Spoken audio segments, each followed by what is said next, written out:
어렸을 적 나에게 심각한 상처를 남긴 사람들, 씻어도 지울 수 없는 몸과 마음에 난 상처를 볼 때마다 떠오르는 그 악마의 얼굴들. 우리에게 복수는 허용될 수 있을까요? 아니, 그보다 복수는 정말 우리의 마음과 우리의 과거를, 우리 내면에 상처 입은 어린 아이를 자유로이 놓아줄 수 있을까요?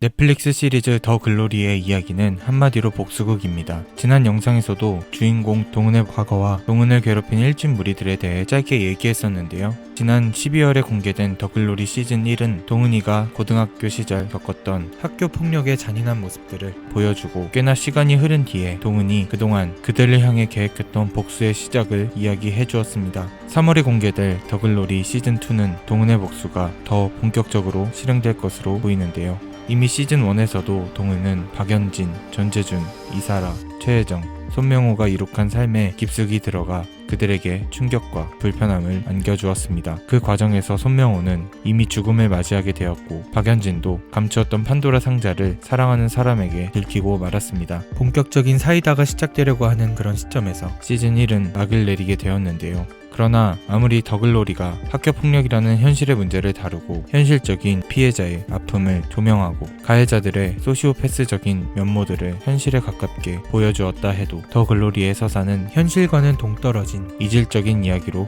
받아들여지게 될 것입니다. 왜냐하면 현실에서 이러한 복수극은 웬만해서는 그렇게까지 실현될 수 없기 때문입니다. 그 이유는 두 가지입니다. 첫 번째는 가해자들이 절대적인 악으로 남아주어야 하고, 두 번째는 피해자의 굳은 의지가 필요하다는 것입니다. 첫 번째 경우만 생각해보아도 사실 그렇게 많지 않은 경우입니다. 물론 우리가 뉴스에서 보았거나 크게 이슈가 된 악마들을 많이 보았지만, 심각한 수준의 악이 있는데 그것이 오래도록 지속되기까지 하는 건 본래 어려운 일입니다. 선천적인 사이코패스가 아니라면 말이겠죠. 사이코패스는 정말 아무 이유 없이 다른 사람의 고통과 괴로움을 즐기는 사람인데요. 더 글로리 안에서 주여정의 아버지를 죽인 강영천이 이에 해당한다고 볼 수 있습니다. 하지만 이러한 사이코패스는 전체 인구의 1에서 4%가 분포한다고 하는데요. 사이코패스 기질이 어떻게 범죄로 발현되는지 그 정도에 따라 분포율이 달라지는 것 같습니다. 사실 우리 일상에서 더 가깝게 다가오는 문제는 소시오패스입니다. 다른 사람의 고통에 아랑곳 않고 나의 유익과 다른 사람의 아픔을 철저하게 분리해서 생각하는 박연진과 그 무리들이 소시오패스에 해당한다고 할 수 있을 것입니다. 하지만 이는 환경과 교육 등 후천적인 영향이 미칠 수 있습니다. 정신의학이나 심리상담에서는 얼마든 개선될 수 있는 증상이라고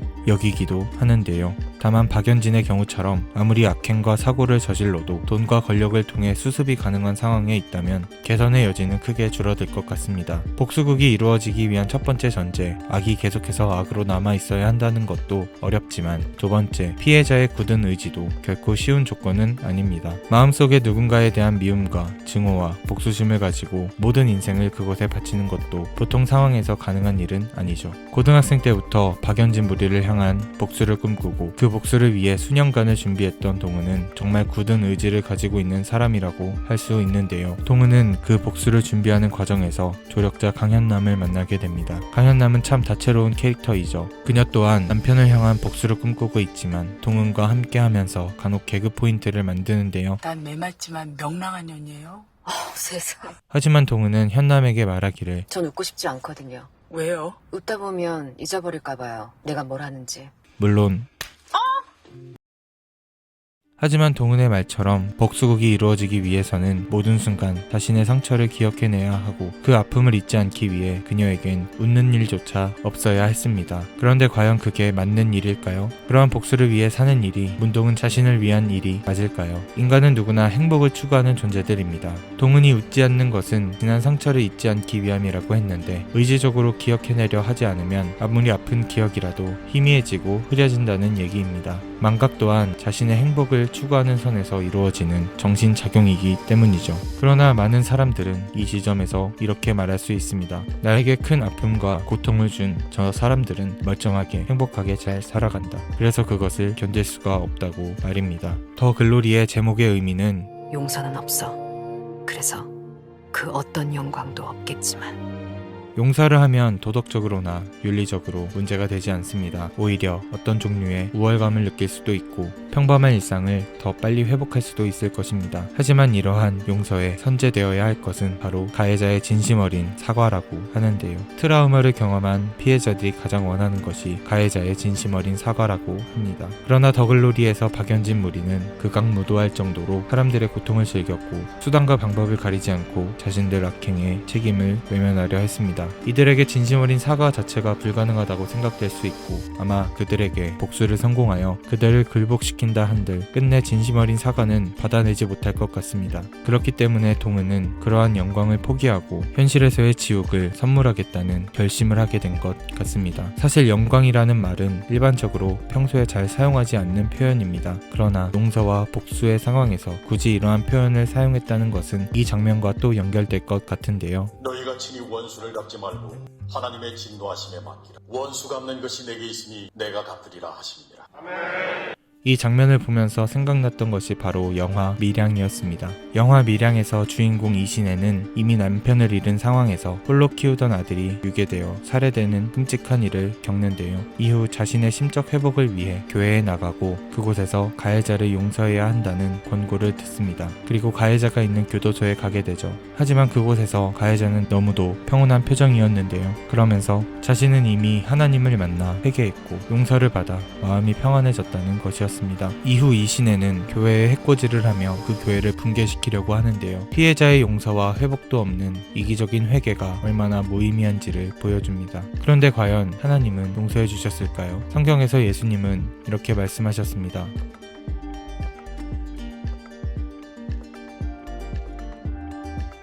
코로나19가 창궐하고 사회적 거리두기가 한창이던 때에 반드시 예배는 사수해야 한다며 예배는 생명보다 귀하다던 교회들이 많았는데요. 언제나 중요한 것은 종교 행위가 아니라 생명이었고 사람이었으며 삶의 열매였습니다. 더 글로리의 이사라나 밀양의 납치 살해범이나 사회적 거리두기 속 강제 대면 예배를 하던 교회들이나 모두 다 다를 바 없이 실천적 무신론자들입니다. 그렇다면 그러한 악인들이 있을 때 교회는 그리스도인 개인들은 어떻게 해야 할까요? 만일 동은이 신앙을 가진 그리스도인이었다면 그녀는 어떻게 해야 했을까요? 많은 경우에 그리스도인들은 그저 착해야 하고 용서해야 하고 참아야 한다는 인식이 있습니다. 마태복음에서 예수님은 이런 메시지를 주셨습니다.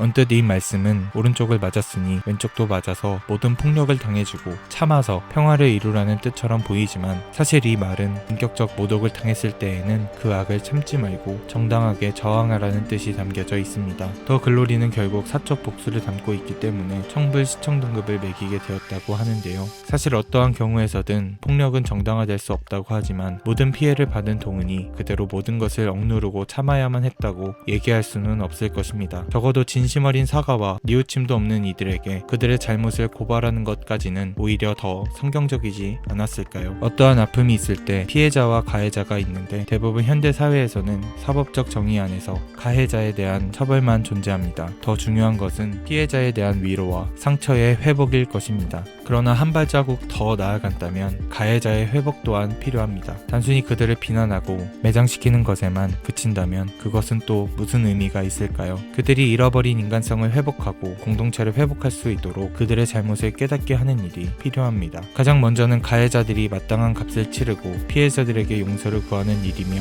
어려운 일이지만 결과적으로는 모두의 회복을 위해 모든 과정을 함께 밟아가는 것이 그리스도인의 역할이 아닐까 생각합니다. 가나안입니다의 지난 영상을 많이 사랑해주셔서 감사합니다. 가나안입니다는 비상식적이고 부조리한 신앙의 현실을 고발하고 건전한 교회와 신앙을 꿈꾸는 공동체를 지향합니다. 가나안입니다의 영상에 공감하셨다면 좋아요와 구독으로 힘을 모아주세요. 감사합니다.